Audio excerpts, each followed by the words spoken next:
हाय मित्रांनो, आज आहे सॅटर्डे. नक्की स्कूलमध्ये कसला विषय होता हे तर मला काही समजलंच नाही. पण हा, हे जे रद्दी आहेत ना, ते आम्हाला फाडायला सांगितलं होतं. कारण की आम्ही या रद्दीतून ना पुट्टे वगैरे असं काही ना काही वेगवेगळं बनवत असतो. तो ही आहे माझी पर्सनल व्यक्ती. ही माझ्या स्कूलमध्ये झालेली एकदम खास व्यक्ती आहे. ती मला बोलते, तुला कोणीही रडवलं ना, असं गुच्छा गुच्छाने मारायचं. कारण की मीही तेच करते ना, कधी टेन्शन घ्यायचं ना काय. मी अशी काही गोष्टी तिला सांगितली की ती अशी एकदम अचानक रिॲक्ट झाली. तर मित्रांनो, तुम्ही बघताय की आम्ही एकदम छान, आणि हा फर्स्ट सॅटर्डे असा एकदम हशी खुशी गेला आमचा.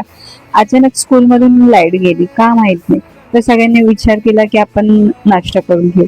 मी तर काही घेऊन गेली नव्हती, कारण की मला एवढं काय आयडिया नव्हतं. जर मला माहित असतं तर मी काय ना काय घेऊन गेली असती. आपल्याला मस्तपैकी संगीताताईने करंजी आणली होती, एकदम छान. आणि मी करंजी कधी खात नाही, पण छान झाली होती. आणि हे आहे आमचे स्कूलचे मामा. मामा नेहमी मला समजावत सांगतात की असं नाही, असं करायचं. मला प्रत्येक गोष्टीमध्ये एकदम सख्या मामासारखं मला सपोर्टिंग करतात. मला कोणत्या गोष्टीचा त्यांच्या बोलण्याने राग येत नाही, कारण की तो मामा आहे. आणि मस्तपैकी असं पाऊस चालू होता, एकदम छान. मला पण माहित असतं तर मी पण घरातून मस्त भजिया किंवा पकोडे बनवून आणले असते. तर आम्हाला थोड्या वेळातच एक मित्र भेटला. मित्र हा एकदम छान होता.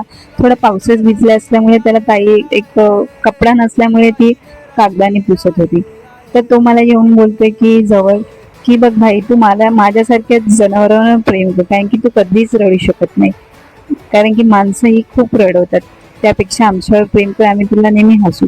अचानक भयानक काय झालं काय माहितीये, 3 पॅन्टांचा रिंगा रिंगा रोजीस त्यांना खेळायचं मन झालं होतं. ब्लू पॅन्थन, येल्लो पॅन्थन आणि पिंक पॅन्थन हे आमच्या स्कूलचे सपोर्ट सिस्टम आहे.